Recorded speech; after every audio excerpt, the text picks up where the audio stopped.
Hey there, fellow fragrance lovers. It's your girl, Akimi the Fragrance Geek, stopping in for another scent session. And today, we're going to be discussing 7 fragrance mistakes that you're making for the summer that could be ruining your entire fragrance experience. The entire experience of you wearing your favorite perfume could be ruined just based off of some mistakes that you may be committing that you might not even know you're committing. But don't worry. On this channel, I'm just going to lovingly point out those mistakes, and I guarantee y'all I've probably made about 4 or 5 of them myself. So let's not judge each other. Just a pinch though, just a pinch. But all right, guys, if that sounds like your vibe, go ahead and like and subscribe, grab yourself a friend and bring them on in, and let's get talking about these mistakes that could be ruining our collection. So let's go ahead and try to save them. Alrighty, guys, first up is probably gonna be one of the bigger offenders, and that is using your winter spray routine during summer. Now, let's just say you cannot use the same amount of sprays in July that you were using back in January. You got a whole nother set of fragrances now. It's a whole nother beast. That rich vanilla, amber, oudi, heavy floral that needed, 8, 9, 10 sprays to wake up during the winter time. That right now in this 95-degree weather will turn into a whole community experience for everybody's nostrils. And that's not what we want. Here's the thing. Heat helps lift fragrance from your skin. The warmer your body is, the more the fragrance is going to be vaporized into the air. If the air is warmer, that just means everything is going to be projecting more. So if you normally spray neck, wrist, chest, clothes, hair, heels, ankle, possibly even your ancestors, maybe this summer might be the time to pull back on all those sprays. Just saying for summer. And listen, just hear me out, okay? I understand. I'm not here to tell anybody that 2 sprays are going to do it, because 2 sprays are not going to do it. Just saying. Some perfumes just need more, and some fragrances are just weaker than others just due to the molecular makeup and the composition of those fragrances. Some of us also just enjoy being smelled before we've been seen, okay? I like my fragrance to come into the room at least 3 minutes before I do. Like, that's how I roll. So I understand that ministry. I definitely do. But there just is a really big difference between having your fragrance have presence and then trapping everybody inside of your own scent bubble hell. Like, it's not fair to the rest of your office or to the rest of the park or the barbecue that they can smell all of your oudi, vanilla, heavy florals right now during summer, and it's just like burning their nose and burning their eyes. Just understand, some sprays and the way you spray in winter cannot always follow you into August. I'm sorry. It just can't always follow you into August. Some relationships are seasonal. Okay, there's a reason and a season, as they say, right? So try to start with fewer sprays, give the perfume some time to develop. Like, let's say you're going to the office that day. Spray a couple before you leave the house. Go about your day, sip your coffee before you hit the door. See how that developed on you. If you think you need to top it off one more time, spray it before you get out the car to the office. 1 spray. In my opinion, do you? And then decide if you need more throughout the day. Because now you done probably sprayed at least 15 times and there's no undo button. Once you hit that 15th spray, that 15th pump, there's no going back. There is no rewinding all of those sprays. Because just saying, not everybody at brunch or at the office or at your play date needs to be experiencing your fragrance journey with you. It's okay to ride that one out solo. They didn't buy a ticket for the ride that you're experiencing. So let's just give them a little bit of a break, okay? Just saying. All right, next up, I feel like this could have been the top offender, but it's pretty close. That's why she's coming in at number 2. She actually hurt my feelings, this one. And that is putting your perfumes to be displayed or on a shelf in the heat, the sunlight, the humidity is bad. Y'all, it's bad. Why? Why are we spending $200, $300, $400, $500 on a bottle and then leaving it in conditions that could slowly damage it or just totally alter the molecular composition of the fragrance? Please stop leaving your perfumes in the car. That's a big one. And don't leave them in your purse in the car. It's the same thing, okay? I know it's convenient just to have them in your center console or your glove box, but your car gets ungodly hot. Okay, your car gets, the words escape me right now, but it gets that hot, and I know it's easy just to grab because you want something quick for a quick refresh. Oh, it's already in here. But especially during a Southern California summer, you basically just left your fragrance inside of a tiny glass crock pot, a tiny little aluminum crock pot. If you'd have left it in your car, because it is cooking, it is boiling. Like, it is just doing all the thing. It's simmering for 8, 9, 10 hours, however long you're not in your car. Think about that. And then you come back to that fragrance that you probably forgot about because you've been using other fragrances months later. Okay, you come back to it months later, even weeks later, and it's gonna smell different. The heat has affected the molecules in the fragrance. It's going to smell absolutely different. I don't care what anyone says. Well, yes, you are correct. Your perfume that's been sitting in your glove box for the past 4 months, and through all the weather and the heat and the cold and the fluctuations, oh honey, I bet it does smell different indeed. It's been slowly roasting like a rotisserie chicken in your car. It's been sitting next to your car charger and a whole bunch of in and out drive-through receipts. Like, it's been really going through some ages. It's been aging like wine, but in the worst way, in your hot car. Or this is another one. And I'm at fault for this. I don't want to say at fault. I do this too. Case in point. Okay, I'm actually gonna be moving that shelf, so don't be too mad at me. Do not store your fragrances in sunlight on a shelf. Yes, it looks beautiful. It looks luxurious. It looks so aesthetically pleasing. But you guys, sunlight, the UV rays, cooking your fragrance again. It's hitting that glass, it's sparkling, it's beautiful, it looks luxurious. But meanwhile, your perfume is in that bottle fighting for its life.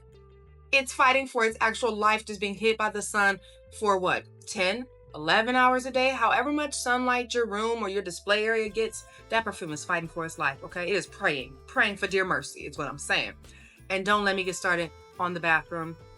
And I know you think, it's the bathroom. There's no sunlight in there really, unless you have huge windows in your bathroom, whatever. Or you have a cute shelf or you put it in a cabinet or whatever. It's humid in there. You take showers. The heat is fluctuating. It feels like a great place you could store your fragrances because it's the bathroom. It's dark. You get dressed in there. It's just easy to grab and go and spray yourself down. But it gets extremely, extremely hot and steamy every day that you take a shower in that bathroom. It's just not the best home for your beautiful collection that you've saved all your money for, your hard-earned dollars for. And that doesn't mean that one shower is going to just ruin every bottle you own, but it's the progression of you take showers every day, and if your collection's in the bathroom being affected by the heat and humidity, what's going to happen? It's going to change over time due to the heat and humidity. But don't panic, y'all. It's okay. Don't panic. Let's not go ahead and evacuate our bathroom. Let's not evacuate our shelves yet. But just keep in mind, maybe keep your fragrances in a cabinet that has doors, maybe with minimal windows for sunlight if you're going to have them on a shelf that is in a room or up against a wall or something. Keep them always someplace cool. A dresser, a cabinet. I remember when I first started, I had a perfume drawer, like a dresser. Like, I was pulling out drawers and taking them out. I actually like that. I might go back to that. But yeah, it was great. I felt like they were protected, they were cool, they were calm, and I knew I was going to keep these perfumes for years because they were basically temperature controlled. So just think about it. The cost versus the way you're storing them is going to equal out to your usage and the value that you receive from the fragrance. So just once again, think about where you're storing them. No heat, no high humidity, no direct sunlight. Do yourself a favor and save your money and get the value of your perfume while you can. All right, now moving on to number 3. Now this one, we've all been accused of this one, spraying perfume on dry skin. We all know that fragrance sticks to skin when it's moist, okay? And we all know that we spray something on dry skin and be like, it doesn't even last long, y'all. Oh, I can't smell it. It clocked in late and then left early, and then it still expected full benefits. Like, it really came to work trying to do that. It happens sometimes. You really do get fragrances that have very poor performance.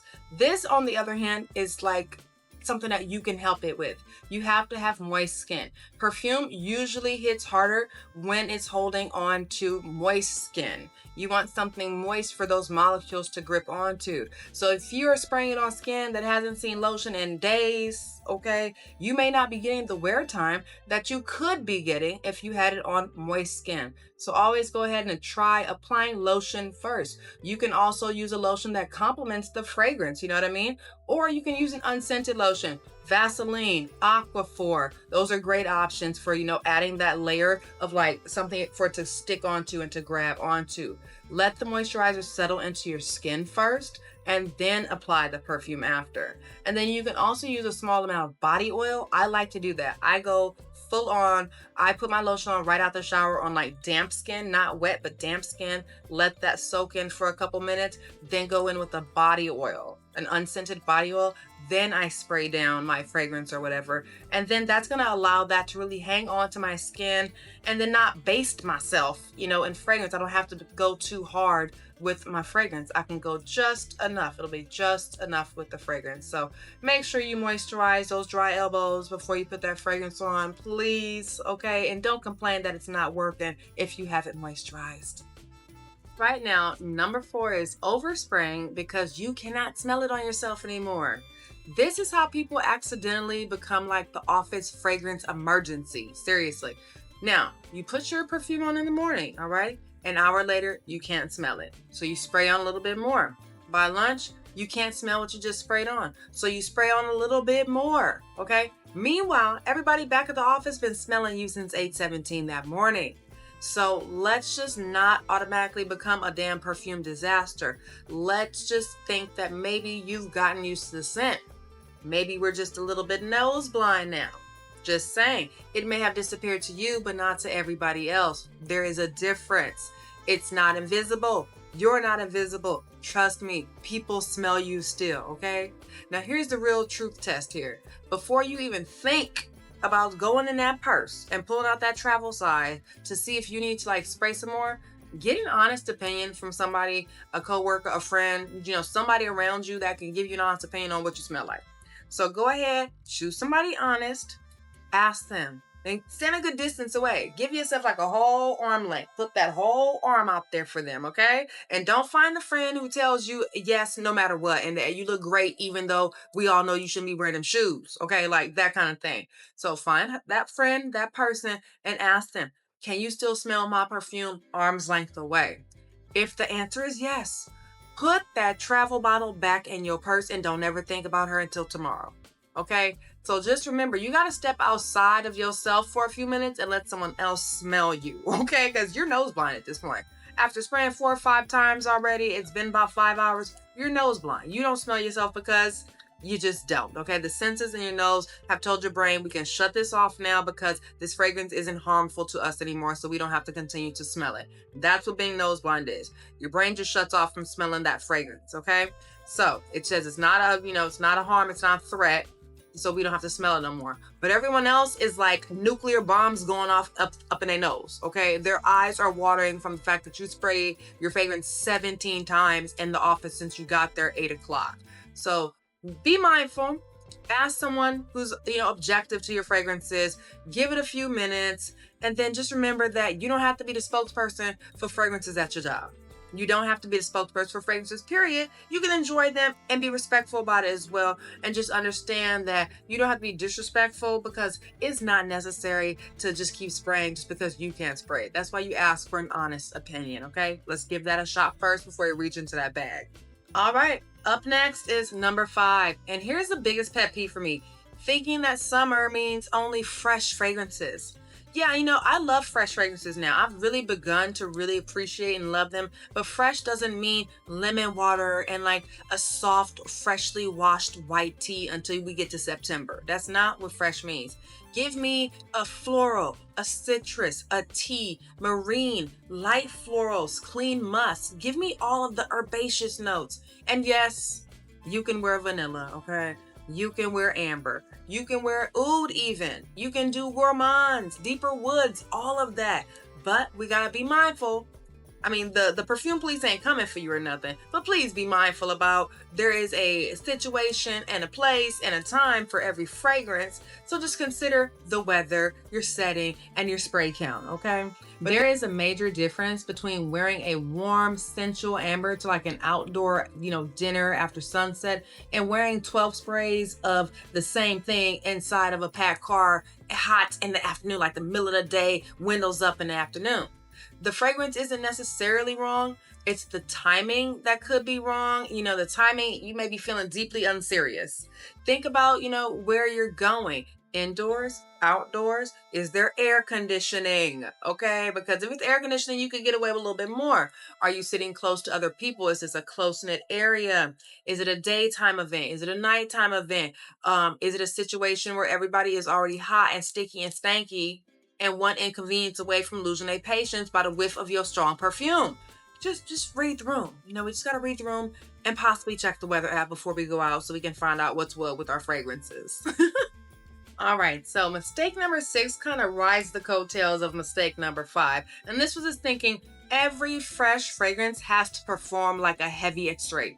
It's just not happening. I'm not gonna lie to y'all. Like, it's very rare that you get a freshie that's gonna be like pungent, bopping, so loud, so outrageous and in your face and lasting 12 hours. Let me know down below if you guys have one that I don't know about. I'd love to know your strongest, longest lasting freshie for summer. Let me know.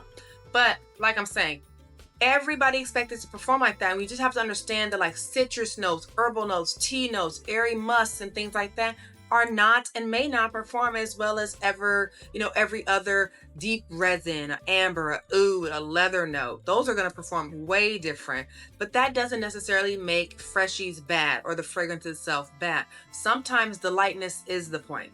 The airiness is the point. Perfumes, are meant to feel refreshing. They're not, how do I say this? For me, at least, I believe perfumes are meant to feel refreshing, easy, breezy, easy to wear. Something that you enjoy wearing that doesn't make you feel heavy or weigh you down. And, I don't want all the time my perfume to kick down the door. I might just want it to give a gentle tap, tap. And yes, price matters. I understand that nobody wants to pay $300 for something that disappears before, they reach the end of the freeway. We should definitely talk about value and performance when it comes down to it, but we also have to stop expecting every bright summer citrus to behave like a heavy extrait with an oud note to it, or something like dramatic, like eternal darkness of the blood moon. We're not getting that from a tea note fragrance, okay? You bought a lemon and tea with white musk. You're getting a citrus, airy muskiness. You're not getting something that's gonna come out as like a roar. You're gonna get something that's more of like a whisper. So don't punish your fragrances that you purchase just because they're not performing like you had in your mind. That's an expectation you set in your mind for a freshie, So you gotta just be for real. You might have to reapply a freshie a few times a day, but that's the nature of the beast. Use a matching lotion to intensify that. Use a body oil to really intensify that. A hair mist, a dry perfume bar. You just gotta have to bump it up with your freshies, and that's okay to do that because understand, they're not ouds, they're not leathers. But a perfume is beautiful, but you don't want to have to babysit it all day. I don't want to have to keep reapplying, but sometimes you might have to do that with a freshie. I'm just saying, it's okay to do that with your freshie and just understand the difference in performances between your heavy ouds, ambers, resins, sandalwoods versus your cedars, herbs, teas, light notes, airy musk, aldehydes, It's just going to be different no matter what. All right, guys, we've made it. We're on mistake number 7. And this is not something I do because I'm not big on this, in fragrance and with my perfumes, but I know a lot of collectors, hobbyists enjoy doing this with their fragrances, and that is layering. There's nothing wrong with layering, but you can layer too many things at once. Okay, and I'm not talking about different bottles of fragrances, even though you can do that too. Layering can be beautiful though. I'm not against layering. It can be absolutely beautiful. It can add depth. It can improve your longevity. It can create bigger projection bubble for you. It can make it feel more of a personal thing for you when you layer. But it can also be something that makes your fragrance composition just confusing. Hear me out.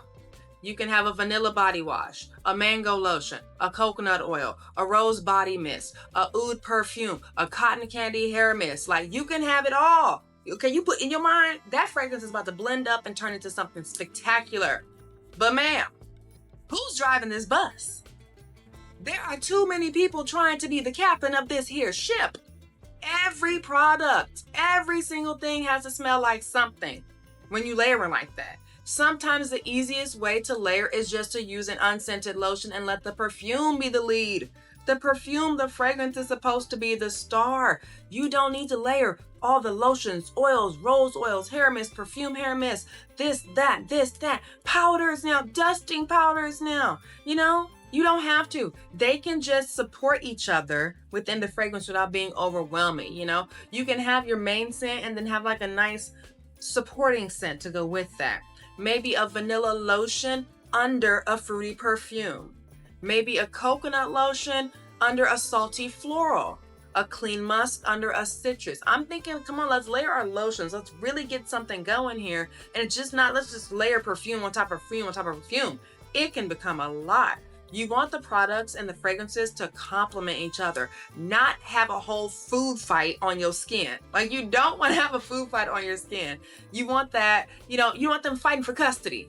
Okay, is it this fragrance this weekend with your skin, or is it this fragrance this weekend with your skin? And we're not doing that. Think about testing your layering combinations beforehand, because that could be important. Sample it on your skin, try a couple layering options on your skin, wear it out for a bit, see what that really smells like. So that'll give you, write it down as well. So you'll take notes, you'll know this one worked with this lotion, I'll wear it for next time. Layer with intention. Think about what you can really do with your fragrances, lotions, body oils, and perfumes. You don't need a 6 product experience to create that fragrance journey, to create that fragrance experience that you're looking for. You don't need all that. But I mean, hey, if that's what you're into, you want to smell like a fruit basket that's wrapped inside of a leather furniture store, that's been out at the beach with all the aquatic notes as well, there's nothing nobody can do, honey. We just gonna let you go with it. And then we'll just figure out, I suppose, which fragrance is supposed to be the star. We'll try to figure out the mishmash of fragrances that you have going on, but not every fragrance could be the star. And when you layer like that, they're all gonna fight for top billing. They're all going to fight to have their name on the billboard of your body, okay? Think about it like that if you layer too much. All right, I actually have a little bonus tip or a little bonus mistake that people are making that I don't think they know they're really making, because I wasn't familiar with this until, I journeyed through fragrance and hobbied and collected and learned and researched. But spraying your fragrance right before you go out into the sun, directly before you hit sunlight.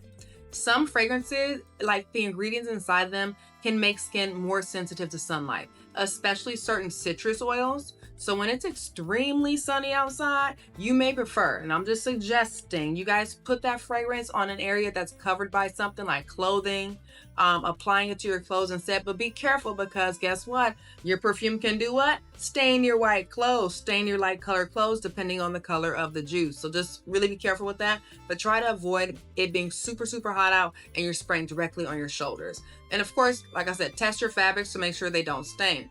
But I don't know how to say this. Yeah, perfume and perfume oils are not sunscreen. So spraying them all over your face and body and skin and arms as if it covered you with SPF, it did not. It's not sunscreen. If anything, you are hurting your skin by spraying all that alcohol base and oil before you hit the sun. It's not SPF. Put your sunscreen on and then your fragrance, okay? Your sunscreen should be the last thing you put on before your fragrance. This is confidence, okay? Just be careful. You could burn your skin with spraying directly on your skin and hitting it with pools. I've seen women who spray their shoulders down to it's running, and then they go out, and then they wonder why they got sunburn on their shoulders really badly, or why their neck was extremely sunburned. You're not putting any sunscreen, number one, and then you're taking something that is extremely sensitive to the sun and UV rays and applying it directly to your skin. That's what's gonna happen. So just be careful with that. That's just a little bonus for you guys. Watch your skin. Make sure we always apply sunscreen, stay hydrated, all of that stuff. All right?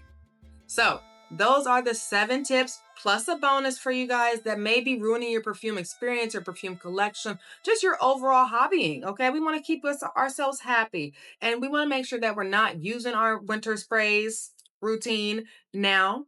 We want to make sure that we're not storing our bottles in direct sunlight or in heat or humidity. We want to make sure that we are not applying fragrances to dry skin. And let's try not to overspray without checking with someone first. Then let's go ahead and make sure that we're having our summer fresh scents, but it just doesn't have to be freshies only. Summer does not just mean freshies. You can do gourmands. You can do ouds if you're bold for it, okay? Like oud maracuja. Yes, that's a great one for summer, okay? And don't expect your citruses and your Aries and fresh muskies to last all day. It's just the nature of the game, okay? And layering every single product is not gonna do it for us all. Be mindful. If you're gonna do a matching lotion with your perfume, leave it at that. Or just do a lotion and a body oil, leave it at that. Or layer just 2 fragrances. We just gotta be minimal with our layering and be mindful, okay? Because sometimes perfume isn't the problem, y'all. It's us. We are the problem, okay? So just, I want to let you guys know those things. Keep your collection safe, guys. And as always, let me know some tips and tricks that you guys use to keep your collection safe and stored and happy. I'd love to hear those down below in the comments. As always, guys, if you felt the vibe, make sure to like and subscribe. Grab yourself a friend and bring them on in. And I'll be seeing you guys on the next one. Take care. Bye-bye.